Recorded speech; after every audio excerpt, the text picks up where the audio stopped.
rêve américain dépend de chacun. Et en disant ça, je donnerai un exemple. Yeah. Le monsieur qui vient couper la pelouse chez nous, un gars très sympathique, il est beaucoup plus âgé que moi, mais c'est son travail, Yeah. n'est-ce pas? Et la raison pour laquelle je donne cet exemple, c'est parce que quand tu le vois venir couper la pelouse, tu te dis, bof, il vient juste couper la pelouse et tout, mais parce qu'on parle très bien, on s'est connecté sur Facebook.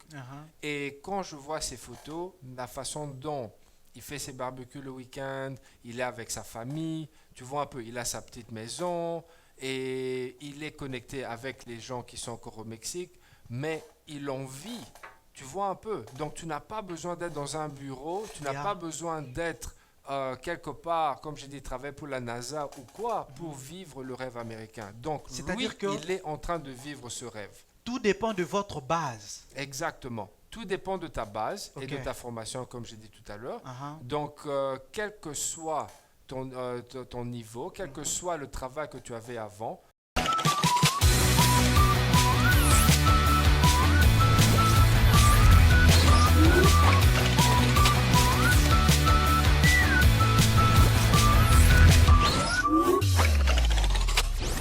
Salut à toutes et à tous et bienvenue à ce tout premier numéro d'Amefrica Club, qui est une émission francophone spécialement dédiée aux ressortissants africains vivant aux États-Unis ou qui ont choisi l'Amérique du Nord comme leur deuxième continent. Sans trop parler, nous vous proposons la bande d'annonce et on se retrouve juste après.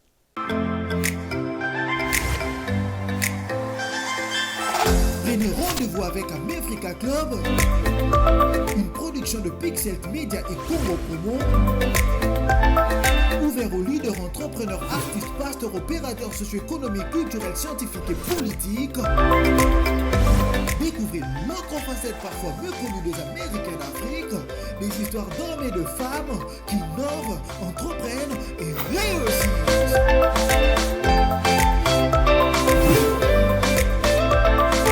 Bienvenue à vous qui venez de nous joindre à nous. L'émission c'est Amefrica Club, une émission socio-culturelle qui va vous permettre d'apprendre, de développer et d'actualiser vos connaissances d'une manière simple et facile.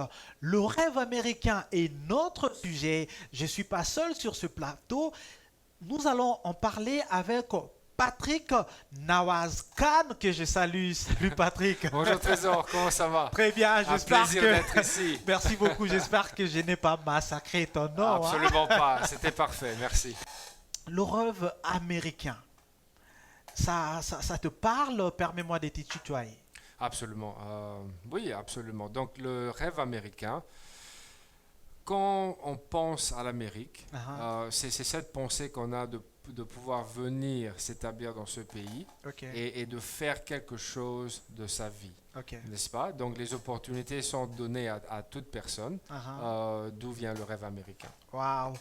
La première page que nous aurons dans cette émission, c'est Amefrique Quiz, une page qui vous propose, ou soit qui va à chaque émission vous poser deux petites questions tirées de la culture générale. Vous suivrez aussi Amefrica News, qui est notre page d'information. Vous suivrez Amefrica Tube, qui est une page qui à chaque émission va vous proposer une chanson que notre invité aura à vous proposer. Et enfin, vous suivrez également l'anglais facile, qui est une page qui va nous apprendre à chaque numéro une phrase ou une expression anglaise. Et pour aujourd'hui, nos deux premières questions, mais pas avant l'intro.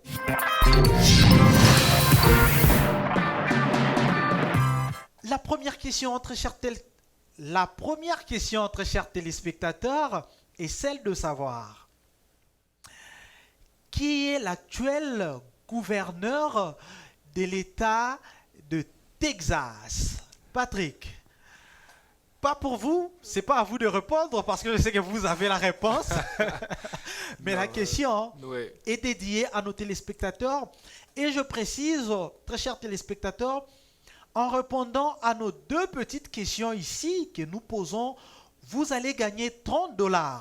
c'est peut-être un peu, mais l'objectif n'est pas de vous payer, mais de récompenser ceux qui ont l'habitude d'aller fouiller, bêcher et de ne laisser nulle place où la main passe et repasse pour trouver la bonne réponse.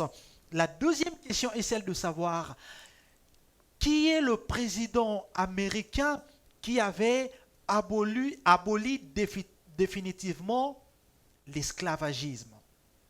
Comment appelle-t-on le président américain qui avait aboli l'esclavage aux États-Unis? Et notre deuxième question, mais pas pour vous, très chers téléspectateurs, notre numéro est là au bas de vos écrans. Envoyez-nous par texto vos réponses et en répondant à cette question, vous allez gagner nos $30. Vous pouvez participer à partir de l'Afrique tout en étant ici en Amérique. Patrick, Oui.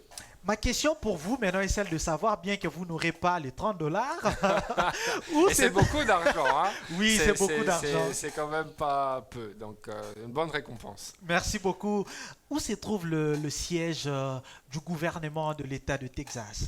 Ben, le siège se trouve dans une ville très sympathique qui s'appelle Austin, Texas. C'est pas au Houston le siège du gouvernement? Non, pas du tout. Et c'est ça justement. Beaucoup pensent que le siège se trouve soit à Houston, peut-être à Dallas, comme les villes sont beaucoup plus grandes. Okay. Mais par contre, c'est à Austin. Merci beaucoup pour cette précision. Avec vous, nous allons parler du rêve américain. Et déjà, pour une petite, comment je peux dire, définition, le rêve américain, selon plusieurs recherches ou plusieurs sources, est défini comme étant l'idée par laquelle une personne vivant aux États-Unis peut facilement gagner sa vie, être prospère par le travail, par son courage. Est-ce que cela reflète réellement la réalité? En tout cas, nous avons beaucoup de nos jeunes frères, jeunes sœurs congolaises qui vivent cette réalité. Okay. Donc le rêve américain existe. Si vous venez avec cette détermination de pouvoir travailler, en tout cas le rêve américain existe. Beaucoup en arrivant ici, avec peu d'argent, une fois qu'on est bien habillé, bien parfumé, on a une voiture, on peut se dire que c'est déjà le rêve américain. Donc, ce n'est pas déjà le rêve américain, dans le sens où, pour arriver au point où tu viens de décrire, ça prend beaucoup de travail. Pour pouvoir t'habiller, acheter ta voiture, ta maison et tout, ben, tu es obligé d'avoir un travail qui va pouvoir te permettre de t'offrir toutes ces choses. Mais pour y arriver, quels sont le... Pour y arriver, justement, il y a la première chose la plus importante, c'est de savoir que tu dois d'abord maîtriser la langue anglaise. On parle du multiculturalisme dans ce pays. Absolument. Est-ce qu'il faut nécessairement maîtriser l'anglais pour... Oui, c'est très nécessaire. Pourquoi?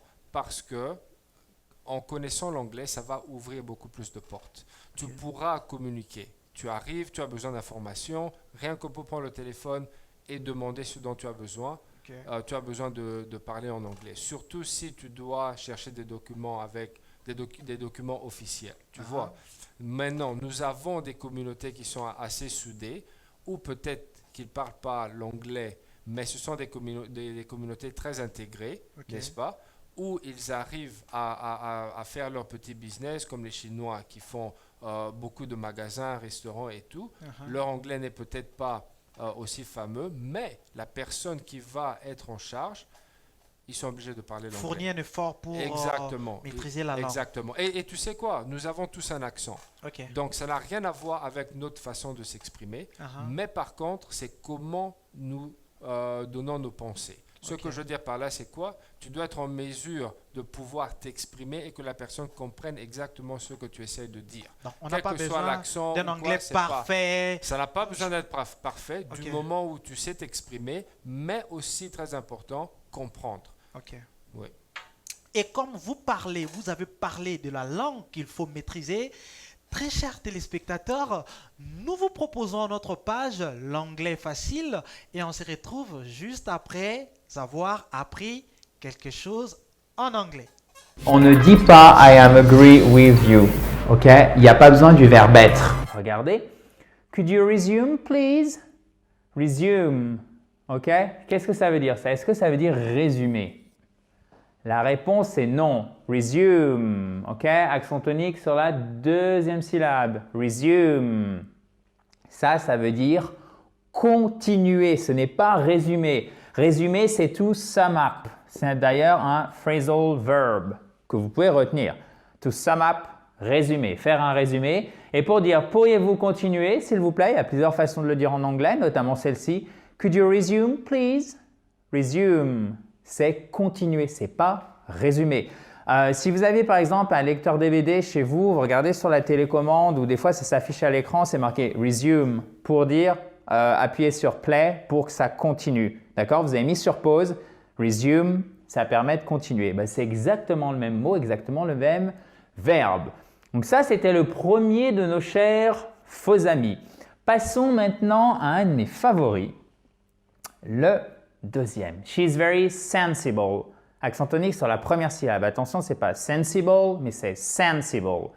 Elle est très, et oui, raisonnable. D'accord? Ce n'est pas sensible. Faites attention.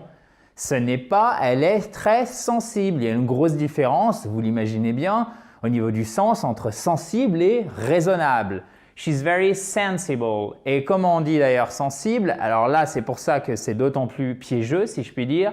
She's very sensitive. Sensitive. Accent tonique, même chose sur la première syllabe. Sensitive, c'est sensible et sensible, c'est raisonnable. Accent tonique sur la première syllabe, chers amis, on le refait ensemble. Sensible, sensible, sensible, sensible. C'est quoi? Raisonnable. Sensitive, sensitive. Qu'est-ce que c'est? Sensible, exactement. Sensitive, sensible. Il faut vraiment, vraiment vous méfier.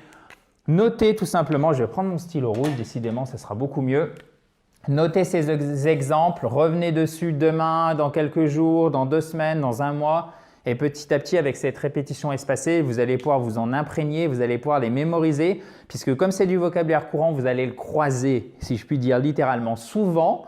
Donc, ça va vous permettre, ah oui, tiens, je l'ai vu ça ailleurs. Et le fait en fait de faire la liaison entre cette vidéo par exemple et quand vous allez le croiser concrètement, bam, si vous l'avez encore en tête, c'est comme ça que vous allez pouvoir le mémoriser. Pour vous qui venez de nous rejoindre, l'émission c'est Amefrica Club, une émission socio-culturelle francophone dédiée spécialement aux ressortissants africains qui ont choisi les États-Unis comme leur deuxième pays. Nous parlons du rêve américain et nous vous permettons à travers notre petit jeu Amefric Quiz de gagner $30 en répondant tout simplement à nos 2 petites questions. La première est celle de savoir qui est l'actuel gouverneur de l'État de Texas. La deuxième question est celle de savoir qui est le président américain qui avait aboli définitivement l'esclavagisme ici aux États-Unis. Et tout cela, tout autour du rêve américain avec Patrick Nawaz-Khan. Patrick, nous venons de suivre l'anglais facile. Ouais. Il nous a proposé les faux amis. Des mots qui se ressemblent, Ouais. mais qui n'ont pas la même définition. Ouais. Un petit mot. Un petit mot, à titre d'exemple, si tu es à l'aéroport par exemple, tu as raté ton avion, tu vas chercher un billet et la dame ou le monsieur peut te demander Do you want to book a flight? Book, livre. Ah, c'est ça, c'est pas un livre.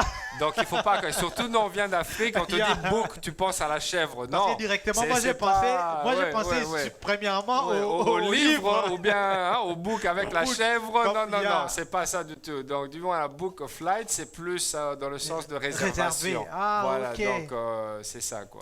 Très chers téléspectateurs, c'est ça l'objectif de cette émission. C'est pas une émission classique, c'est une émission de divertissement, d'information et de formation. Avec lui, nous parlons du rêve américain. Oui. J'aimerais bien que moi je l'avais défini selon plusieurs sources, mais quelle est ta définition du rêve américain? En tout cas, ma définition du rêve américain, c'est de pouvoir m'épanouir sur le point de vue financier, mais aussi sur le point de vue physique, mental, n'est-ce pas? Bon, le religieux est toujours important aussi, mais il y a des pays qui ne nous permettent pas de s'épanouir de la sorte. Le rêve américain, ce qui est différent, c'est que tout le monde peut le faire. Tu vois un peu. Donc, tout le monde peut venir aux États-Unis et bâtir sa propre vie, non seulement pour toi-même, mais aussi pour tes enfants. Ta famille. Mais, à part la langue, tu as besoin d'être travailleur, tu as besoin d'être patient. Merci beaucoup, Patrick, pour toutes ces précisions. Et pour vous qui venez de nous joindre, l'émission c'est Amefrika Club qui est à son tout premier numéro réalisé par Congo Promo. Et nous vous permettons de gagner $30 en répondant tout simplement à nos 2 petites questions que je vais répéter après cet élément d'Amefrika World qui nous propose les artistes africains, particulièrement Davido, qui avait déchiré sur la scène du festival Coming to America. Eh bien, c'est tout de suite.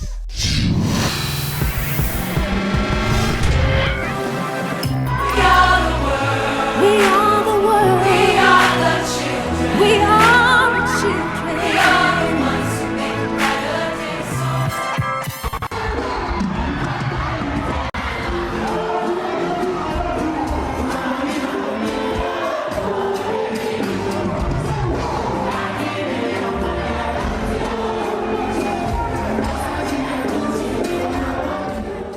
C'était un week-end chargé pour le chanteur nigérien-américain.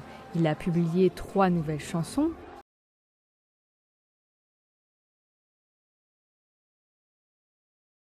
Peace of Mind avec le rappeur américano-jamaïcain Sean Kingston. All I Want avec le rappeur basé à Atlanta et Father avec le rappeur ghanéen Medical. Davido a aussi fait une apparition surprise lors du mariage d'Idriss Elba au Maroc vendredi dernier, interprétant et chantant avec le marié. Il a célébré le mariage avec le couturier Christian Louboutin en présentant ses chaussures à fond rouge.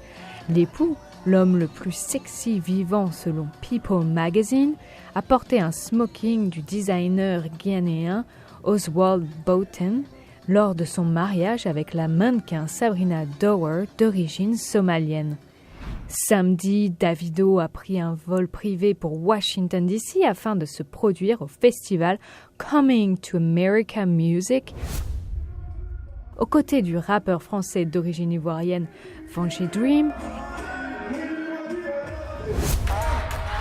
et des rappeurs congolais K-Black et NASA.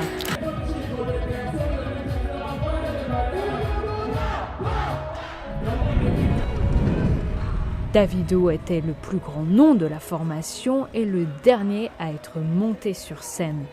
Vêtu d'une tenue complète de Versace, il a joué pendant 20 minutes et a chanté certains de ses plus grands succès, clôturant avec Fall. Fall, tout le monde le connaît, sorti en 2017, c'était un premier clip vidéo nigérien, le premier à atteindre 100 millions de vues sur YouTube. La chanson est restée en haut de l'affiche Airbnb Hip Hop pendant 16 semaines, ce qui en fait un record en temps. La chanson a été succès non seulement en Afrique et aux États-Unis, mais également sur le marché latino-américain, en particulier après la mention du joueur de football Cristiano Ronaldo dans les paroles. Bien que Davido ait eu un week-end actif, il a récemment promis de ne plus téléphoner avant le mois prochain pour se concentrer sur la finition de son nouvel album. Cela ne semble être que le début de son succès avec son prochain album qui devrait sortir plus tard cette année. Pour vous qui venez de nous joindre, l'émission c'est Amefrika Club, un rendez-vous des ressortissants africains vivant en Amérique du Nord. Et sur ce plateau, je suis avec Patrick Nawaz Khan. C'est un Congolais d'origine. Patrick, Oui. qu'est-ce que ça vous fait de voir les Africains se retrouver en Amérique avec les Américains et partager les cultures. Ben, premièrement, Davido, je kiffe ta barbe. Hein. Je vois que ça devient au point, hein, super cool. Non, mais pour répondre à ta question, mais c'est une fierté, tu vois. Et c'est vraiment c'est un exemple parfait du rêve américain, n'est-ce pas? Donc, en arrivant aux États-Unis, c'est un pays vraiment qui ouvre les portes à tout le monde, du moment où tu es opportunistique, du moment où... Tu as de la valeur apportée. Exactement. Et tu fais quelque chose, tu sais parfois, hein, on est tellement engraine dans les politiques et tout, on oublie la joie de vivre. Mais tu viens aux États-Unis, tu as cette joie de vivre, tu essaies d'être toi-même, mais voilà les résultats. Avoir tous ces artistes renommés sur une même plateforme représentant l'Afrique, mais c'est une fierté, tu vois un peu. Donc, c'est comme ton émission. Et moi, j'ai dit bravo à Davido. Merci beaucoup. Non, mais ton émission, écoute, hein, vous qui êtes en train de regarder, ben vous allez voir, hein, elle cartonne déjà. Elle va cartonner encore plus. Merci Pourquoi? beaucoup. Parce que c'est comment on dit, c'est un truc différent, n'est-ce pas, qui emmène vraiment les gens ensemble. Et les Américains, en tout cas avec l'expérience que j'ai eue, ils apprécient vraiment le français. Tu vois, donc quand tu es francophone, ben, c'est déjà un plus.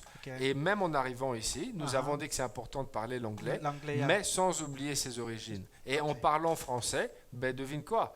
C'est très artistique, c'est très poétique, et ça nous aide. C'est vraiment romantique. Ben oui, encore un peu plus romantique, donc ça nous aide vraiment à aussi ouvrir des portes que beaucoup peut-être n'auront pas eu, tu vois. Nous parlons du rêve américain parce que tout immigrant, hein, qu'il soit africain, européen, asiatique, en arrivant pour la première fois aux États-Unis, a une vision, a une image, au moins, de ce pays de l'oncle Sam.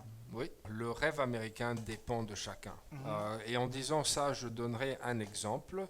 Le monsieur qui vient couper la pelouse chez nous, un gars très sympathique, il est beaucoup plus âgé que moi, mais c'est son travail, n'est-ce pas? Et la raison pour laquelle je donne cet exemple, c'est parce que quand tu le vois venir couper la pelouse, tu te dis, bof, il vient juste couper la pelouse et tout, mais parce qu'on parle très bien, on s'est connecté sur Facebook, et quand je vois ses photos, la façon dont il fait ses barbecues le week-end, il est avec sa famille, tu vois un peu, il a sa petite maison, et il est connecté avec les gens qui sont encore au Mexique, mais il en vit.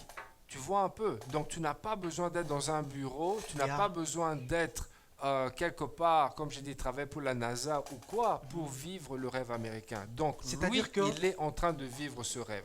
Tout dépend de votre base. Exactement. Tout dépend de ta base et de ta formation, comme j'ai dit tout à l'heure.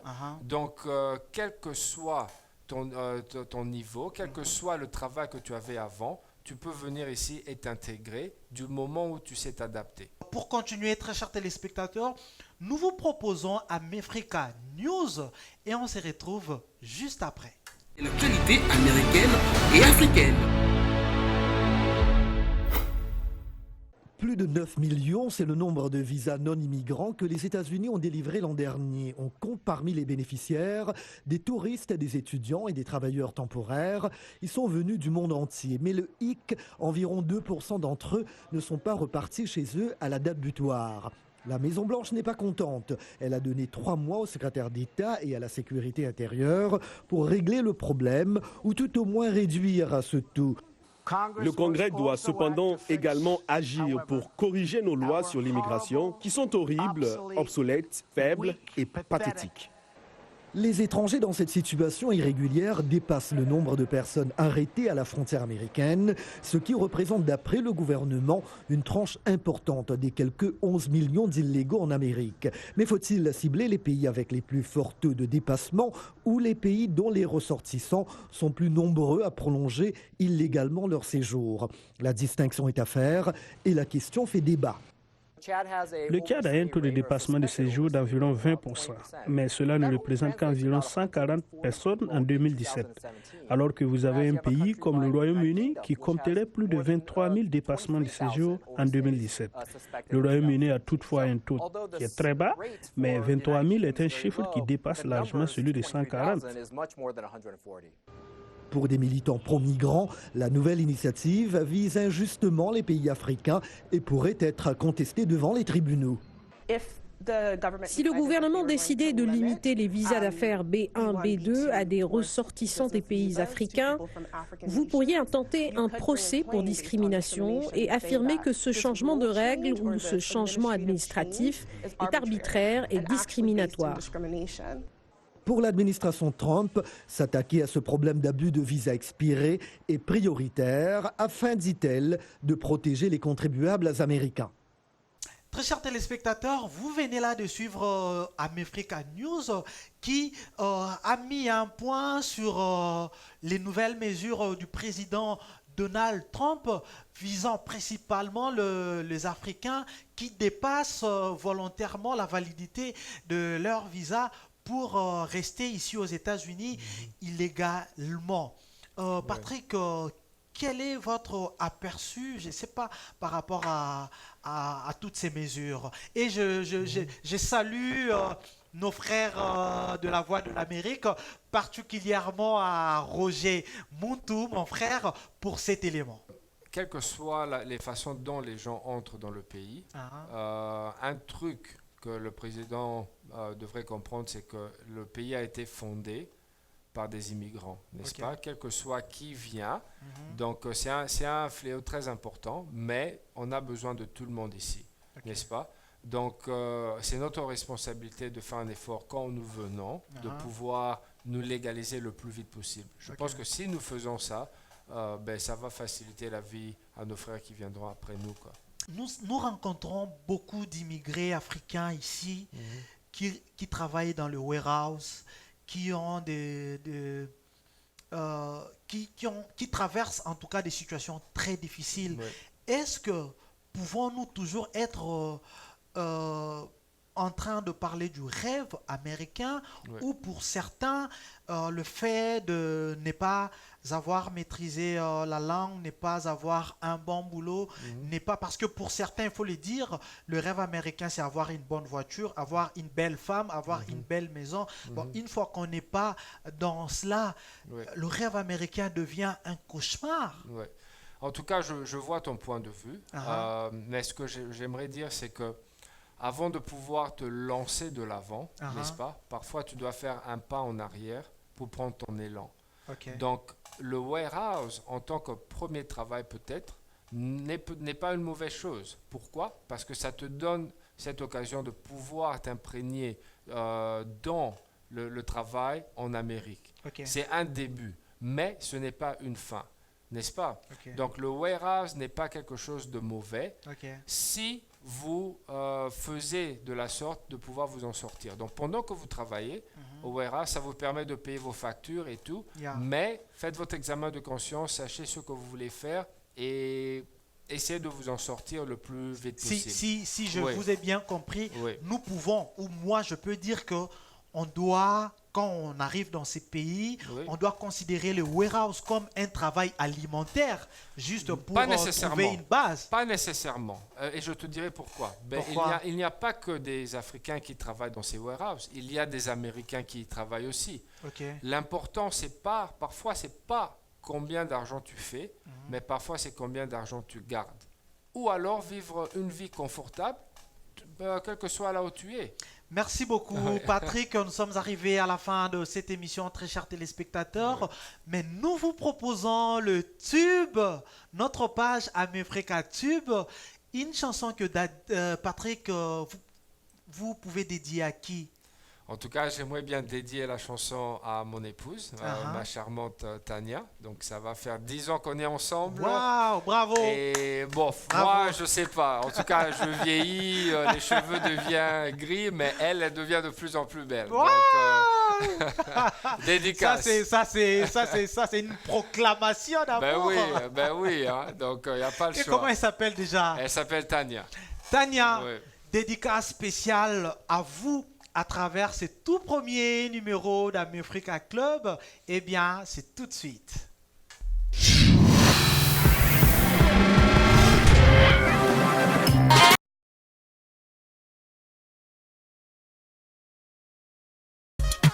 une chanson que moi, personnellement, j'ai dédiée à celui qu'on appelle Ralph Ngindu, mon réalisateur. Patrick, Oui. où que vous soyez, quoi que vous fassiez, il ne faut jamais oublier la mère Afrique. Absolument. Ça vous dit quoi, cette chanson? Non, mais tu sais quoi, c'était vraiment magnifique. Et ça, quel que soit comment on est imprégné ici dans ce pays, on n'oublie jamais d'où on vient. Et l'Afrique, comme vous le savez, est un continent magnifique. Il y a beaucoup de richesses, mais ce qui fait que l'Afrique soit aussi belle qu'elle est, c'est ceux qui y habitent, n'est-ce pas? Vous pouvez dire un mot en lingala, ou soit une phrase aux téléspectateurs qui vous suivront. Émission Oyo, donc eza fin bolandango, hein? Donc Instagram nyoso donc soko monyango lekisa batu nyoso na Afrique fo ba mona, hein? Ata oloba français te eza problème te talaraka ba image ba nini donc tolingi boro donc il faut eko ba penda donc ti ata Australie. Merci beaucoup Patrick. Nous sommes arrivés à la fin. Je rappelle nos 2 questions qui vous permettront de gagner nos $30 où que vous soyez, que ce soit dans le fin fond de la mer Afrique. Vous pouvez participer à cette émission. La première question était celle de savoir qui est l'actuel gouverneur de l'État de Texas et il est de quel parti. La deuxième question est celle de savoir qui est le président américain qui avait aboli l'esclavage ici aux États-Unis. Les réponses à ces 2 petites questions, vous les aurez à l'émission prochaine. Portez-vous bien. Un grand merci à toute l'équipe du Congo Promo et des Pixelt Media. Écrivez-nous, partagez-nous. Je parle de l'émission. Contactez-nous pour y participer. Vous qui habitez l'État de Texas, vous qui habitez les États-Unis, pourquoi pas le Canada, cette émission est ouverte à tout le monde. Il n'y a pas de barrières culturelles, seulement le français et notre chère langue mère. Et en parlant du Canada, félicitations aux Raptors qui ont remporté la coupe. C'était fantastique. Et en plus de ça, en parlant de l'Afrique, nous avons notre confrère camerounais, notre confrère congolais qui faisait partie de l'équipe. Donc, félicitations à vous. Wow. Et vous avez des dédicaces parce que c'est une émission de divertissement. Il faut faire plaisir à vos proches qui vous suivront à travers cette émission. Et nous vous donnons 5 noms. 5 noms. En tout cas, j'aimerais dire merci au président de TCI Global, Paul Ponzi. En tout cas, un grand informaticien. Il a bâti sa compagnie qui a fait beaucoup de succès aux États-Unis et maintenant, il est en train de l'emmener à Kinshasa. En tout cas, bravo à vous. Ce sont de telles initiatives que pas seulement nous Kinshasa, mais au Congo, disons, parce qu'il a un contrat à Goma aussi, donc partout au Congo. Bravo à lui. Et dédicace au président de la communauté congolaise ici, Dominique Diomi, qui a bâti cette communauté. Que moi, je salue en passant parce que je ne vous l'avais pas dit, c'est grâce à lui, grâce au président Diomi, que j'ai décroché ces contrats avec la maison Congo Promo et de telles personnes, peu importe son mauvais côté, parce que nous sommes tous fautifs quelque part, mais je trouve que propulser ceux qui ont de bonnes idées, ceux qui ont une vision pas seulement du Congo, mais de la progression et de la réussite, c'est pas rien. Ce n'est pas rien. Absolument. Donc, peu importe ce qu'on peut dire, coup de chapeau. Absolument. Et à notre dédicace, je ne peux pas oublier mes parents quand même. Donc, papa et maman, je vous aime beaucoup. Et merci parce qu'ils ont fait de moi qui je suis aujourd'hui. Et un autre dédicace à tous ceux qui m'ont accueilli quand je suis arrivé aux États-Unis pour la première fois, qui ont pu m'encadrer pour m'aider justement à vivre ce rêve américain. Donc il y a beaucoup de noms à citer, ils se connaissent, je ne veux pas rater. Merci beaucoup pour ces 5 noms. Exactement. Moi, je salue en tout cas, sans oublier, sans trop réfléchir, mon frère Dems Mutombo et sa femme Clarisse Matoko. Je salue mon père et mon père Belka Auguste Tristan et Maman Astrid Ntumba, notre maman. Sans oublier Ralph Ngindu. Ouais. Il n'est pas seulement le partenaire de cette émission pour le compte de Congo Promo, mais il est mon réalisateur. Je salue sa femme et ses enfants. Sans oublier toute l'équipe d'Amefrika Club. Nous vous donnons rendez-vous la semaine prochaine sur la même chaîne et à la même heure. Portez-vous bien, n'oubliez pas, allez fouiller, cherchez des réponses à nos 2 petites questions et envoyez-nous ces réponses par WhatsApp. Vous gagnerez, j'en suis sûr, vos $30 sans trop de discussions. Rendez-vous la semaine prochaine. Patrick, Merci, au revoir. on dit quoi? C'était un plaisir. C'était un plaisir. Et on se voit la semaine prochaine. Ciao les amis. Ciao. Vivez le rêve américain à votre manière. On est ensemble. À plus.